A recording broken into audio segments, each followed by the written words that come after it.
Bonjour CAC 40 et DAX 30, l'hebdo. Je vous invite tout d'abord à consulter les avertissements liés au risque. Alors quels sont les enjeux économiques actuels attendus pour cette semaine sur les marchés? On va le voir ça ensemble. Alors les enjeux économiques, contexte actuel. Côté US, on a la première économie donc mondiale qui compte 148 000 emplois de plus au mois de décembre. Ça reste encore donc sous les 190 000 attendus par le consensus général, tandis que le taux de chômage quant à lui se maintient à 4,1%. Les salaires, quant à eux, ont progressé de 2,5%, toujours pour le mois de décembre, mais la croissance des salaires de novembre a quand même été révisée à la baisse de 2,5 à 2,4%. Quant à la Fed, elle a prévu 3 hausses de taux pour 2018 et 2 hausses de taux en 2019. Il faut savoir que des taux d'intérêt en fait plus élevés stimulent le dollar en général, ce qui rend donc la monnaie plus attrayante pour les investisseurs à la recherche de rendement. Alors côté européen, on a juste l'Allemagne qui continue pour l'instant d'enregistrer une croissance spectaculaire, même si la production industrielle attendue ce mardi donc devrait confirmer ce billet ou non. En tout cas, ce début d'année 2018 démarre très bien pour les indices boursiers. Alors quelles sont les nouvelles économiques importantes attendues cette semaine? On va voir ça tout de suite sur notre site internet. Pour ceux qui ne connaissent pas encore le calendrier économique disponible sur notre site internet Admiral Markets, vous pouvez le retrouver ici. Donc il vous suffit tout simplement de vous rendre sur le site internet, vous allez dans la partie analyse et vous avez le calendrier économique. N'oubliez surtout pas donc de mettre l'heure locale à laquelle vous vous trouvez, bien sûr votre langue, donc le français, et vous pourrez ensuite aller dans filtre pour afficher uniquement les données les plus importantes, à savoir ici les 3 points rouges. Donc une fois que c'est fait, vous avez ici donc votre semaine avec les données économiques les plus importantes qui vont être à suivre pour donc votre swing trading. Donc on voit aujourd'hui pour donc ce lundi, on a une donnée importante, c'est la confiance des entreprises pour la zone euro. On retrouve ensuite mardi donc des données des confiances de consommateurs du côté du Japon. On a aussi l'Allemagne avec la balance commerciale et la zone euro de nouveau avec le taux de chômage. On retrouve ensuite mercredi donc des nouvelles en provenance de l'Australie avec donc la confiance des entreprises, le taux d'inflation ici donc de la Chine. On aura ensuite la réunion de la BCE donc toujours mercredi. On retrouve ensuite les Britanniques avec ici la balance commerciale. Pour jeudi, on a des nouvelles en provenance de l'Allemagne, donc avec la croissance du PIB. On aura ensuite au cours de l'après-midi, toujours jeudi, des nouvelles en provenance de la zone euro avec notamment les comptes de la réunion politique monétaire de la BCE. Enfin, le dernier jour de la semaine, ce vendredi, on aura la balance commerciale de la Chine, ainsi que les ventes au détail, le taux d'inflation du côté des États-Unis. Donc comme vous pouvez le voir, pas mal de nouvelles économiques donc attendues au cours de cette semaine. Donc soyez vigilants par rapport à ces publications.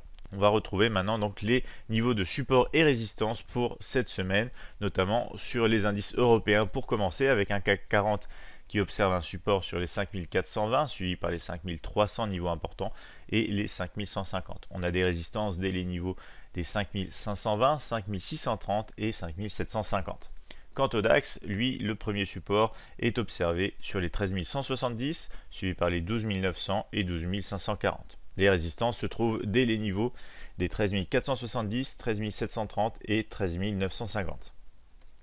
Pour les indices américains, on démarre avec le Dow Jones 30 et un support au 24 830, suivi par les 24 290 et 23 565. Les résistances, quant à elles, sont sur les niveaux des 25 300, 25 800 et 26 500.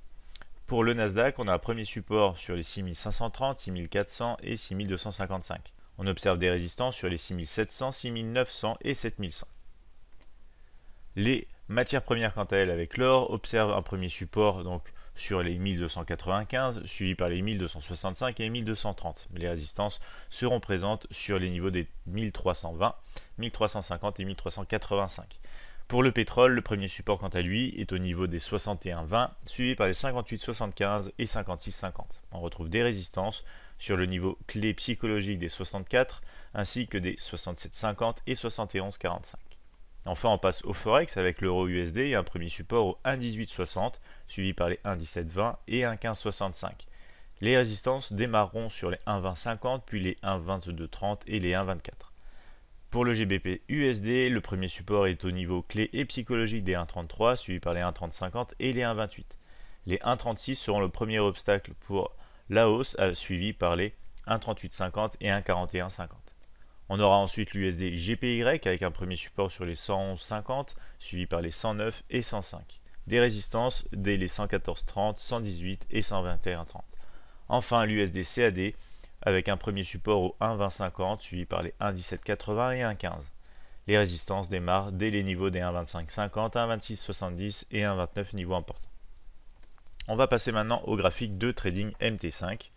Donc on se retrouve sur la plateforme de trading MetaTrader 5 avec notamment notre outil, donc le mini terminal de MetaTrader 5 édition suprême. On se retrouve sur un graphique ici mensuel du CAC 40. On retrouve une tendance haussière, momentum et force positive. Le dernier point haut ici a récemment été cassé. Donc vous voyez qu'on crée ici des sommets de plus en plus hauts, tandis qu'on a des bas de plus en plus hauts. Donc c'est tout à fait caractéristique d'une tendance haussière. On a des moyennes mobiles à la hausse. Donc ici, grosse tendance haussière sur le CAC 40. On retrouve un graphique hebdomadaire quant à lui aussi haussier, momentum et force positive. On a aussi cassé le dernier point haut. Vous voyez ici cette ligne de tendance qui soutient pour le moment donc le cours du CAC 40. On va ensuite passer en graphique journalier. On voit que le dernier point haut ici a été cassé en correspondance avec les 5420 qui devient maintenant support. Et on a un support inférieur sur les 5300 avec ici les points bas sur les 5250. Pour l'instant, donc le scénario poursuivi sur ce graphique journalier en tendance haussière, momentum et force positive est un scénario bien évidemment haussier en direction de la résistance des 5520 dans un premier temps, qui correspond donc au dernier point haut juste ici.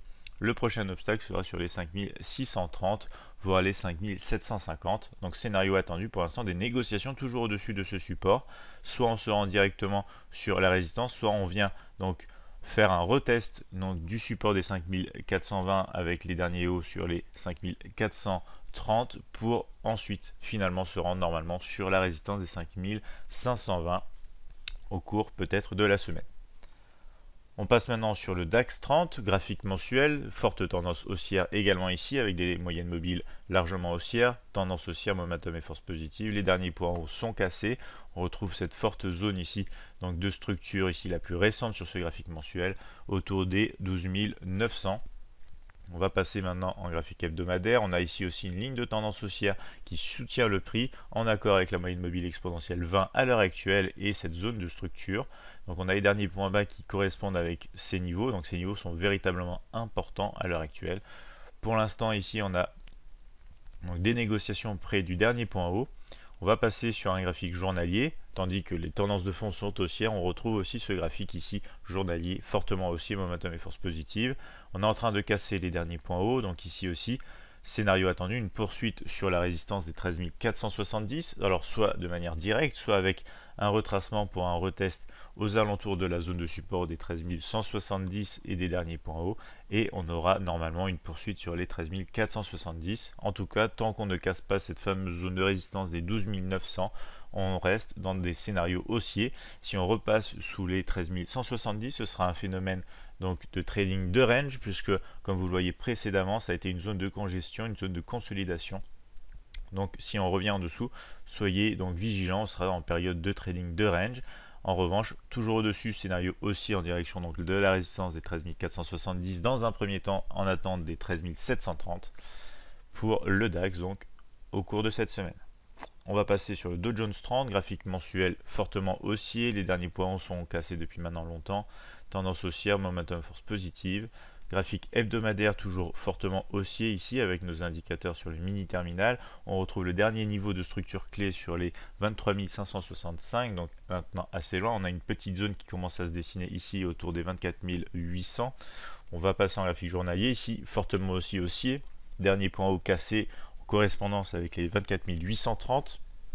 Donc c'était aussi une zone qu'on attendait lors du trading en direct, notre séance où on trade la bourse de New York en direct, donc du mardi, jeudi et vendredi, autour de 15h30. Donc maintenant on est en négociation sur la résistance des 25 300.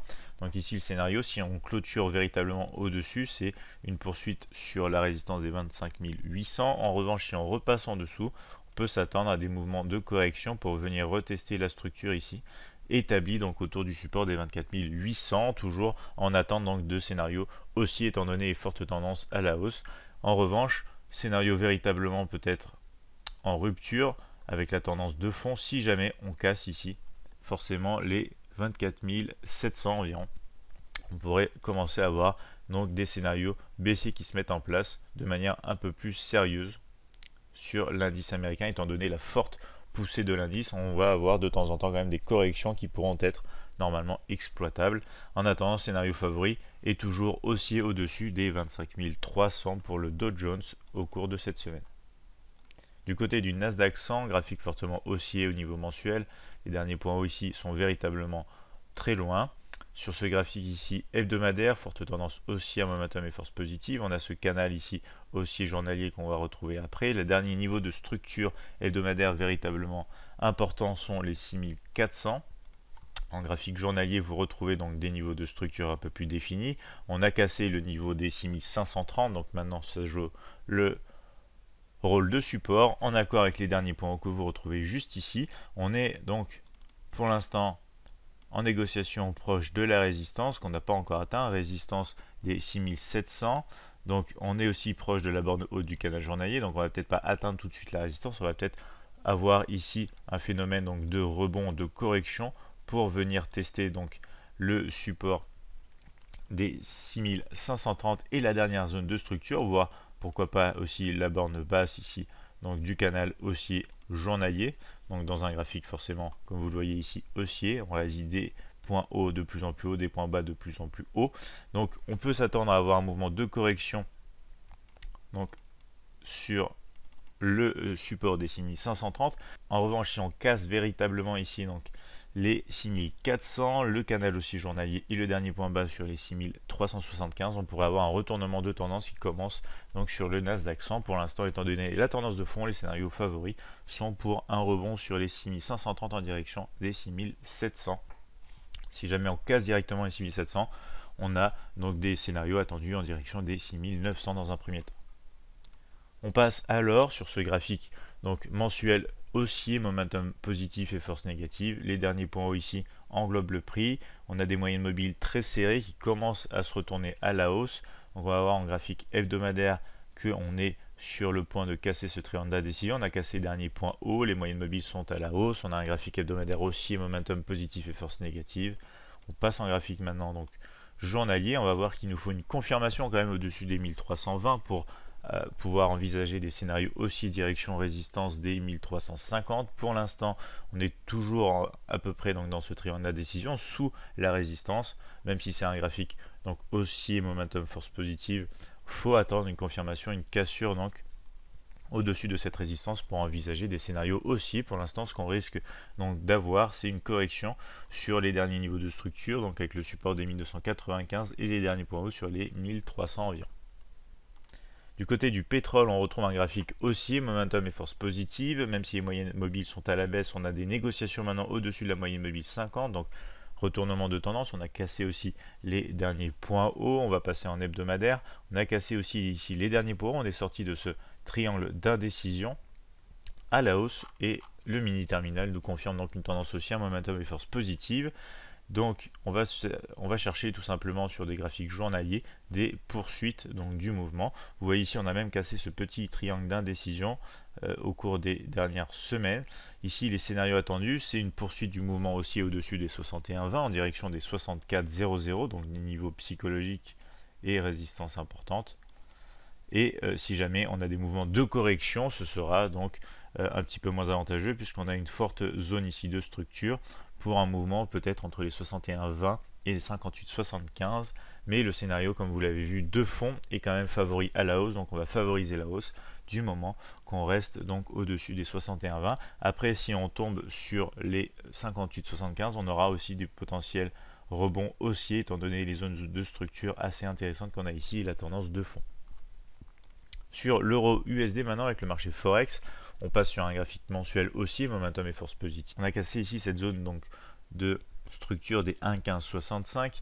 Les derniers points hauts et bas maintenant sont établis autour du prix. On est en négociation près des derniers points hauts, au-dessus de la moyenne mobile 50 exponentielle.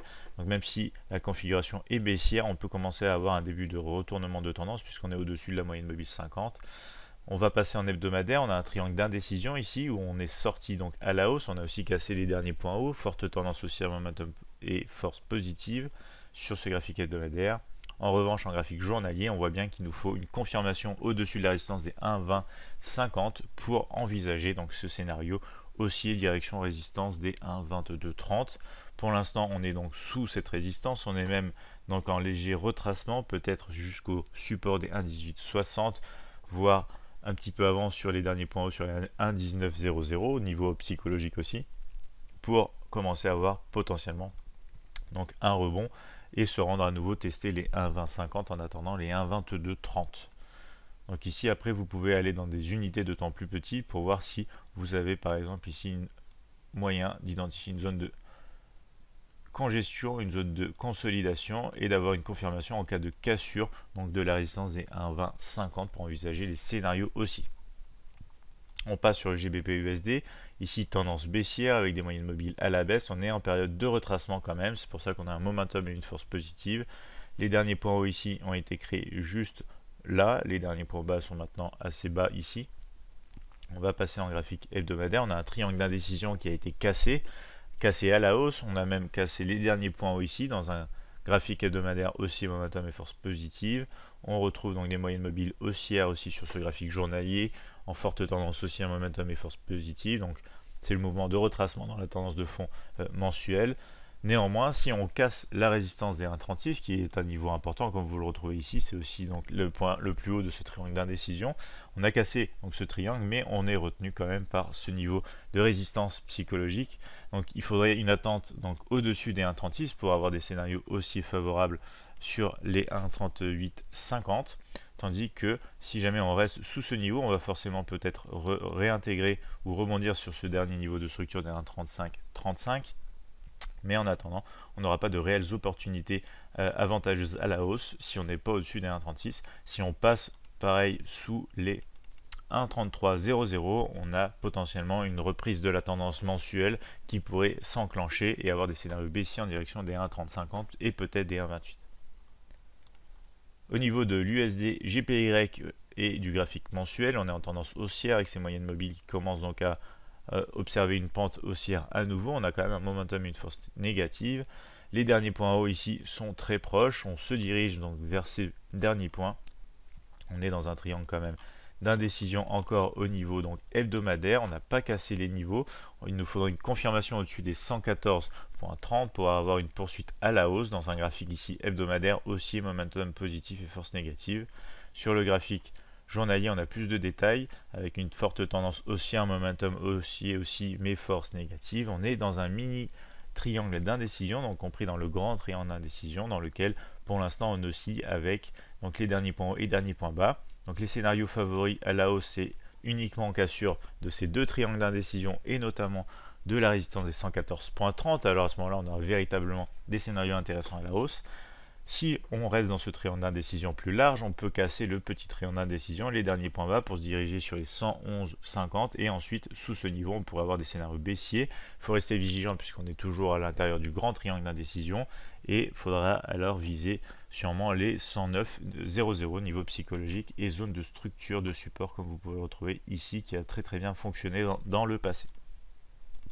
On passe enfin à l'USD CAD, graphique mensuel ici baissier, même si on a des moyennes mobiles haussières, on est en train d'essayer de passer de l'autre côté de la moyenne mobile exponentielle 50, donc c'est un premier signe de retournement de tendance. On a même ici cassé donc, les derniers points bas, donc forte tendance baissière identifiée automatiquement avec le mini terminal de MetaTrader 5 édition suprême, avec une tendance baissière, momentum et force négative. Les derniers points bas sont maintenant juste ici. On a rebondi comme vous le voyez ici sur donc, le range. Donc sur la ligne médiane du range entre le dernier point haut et bas, on passe maintenant sur un graphique hebdomadaire, forte tendance baissière, momentum négatif et force quand même encore donc haussière. On a cassé les derniers points bas, les moyennes mobiles donc ont servi ici de zone de consolidation avant d'avoir une cassure donc plus bas. Sur ce graphique journalier, on retrouve maintenant donc cette zone de consolidation. On retrouve les derniers points bas qui ont été fortement cassés, donc ils sont maintenant assez éloignés. Les moyennes mobiles se retournent à la baisse. On a un graphique journalier baissier, momentum baissier et force positive. On a des niveaux de structure ici avec une résistance proche sur les 1,2450 et le scénario donc baissier attendu est en direction des 1,2050. Si on repasse donc au-dessus des 1,2670, on retourne dans la période et zone de consolidation. Donc il faudrait véritablement passer au-dessus pour avoir un retournement de tendance et pouvoir espérer des scénarios intéressants haussiers. Pour l'instant, si on repasse même donc au-dessus de la résistance des 1,2450, on a quand même la résistance des 1,2670 qui pourrait jouer encore ici le rôle donc de résistance et repousser le prix plus loin à la baisse. Il faudrait quand même qu'on observe ici aussi un retest donc par exemple des 1,21 pour avoir donc un mouvement qui se complète à la baisse avant d'avoir aussi des retracements intéressants sur les 1,2150 ici sur l'USD-CAD. Donc scénario favori attendu, une poursuite de la baisse, que ce soit directement sous cette résistance ou en retracement ensuite après donc un rejet donc des 1,2670. On va quand même chercher des scénarios plutôt baissiers sur cette paire au cours de la semaine. Donc voici pour cette analyse hebdomadaire. On se retrouve dès lundi prochain pour une nouvelle analyse hebdomadaire. Si vous n'êtes pas déjà abonné à la chaîne YouTube, je vous invite à le faire pour retrouver plus de contenu et de tutoriels de trading gratuits. Vous pouvez aussi nous retrouver sur notre site internet admiralmarkets.fr. Et si vous avez donc des instruments que vous souhaitez voir être analysés dans nos prochaines vidéos, n'hésitez pas à nous en faire part. Si vous avez des questions à propos de MetaTrader 5 édition suprême, posez-nous toutes les questions et n'hésitez pas à laisser un commentaire en bas de cette vidéo.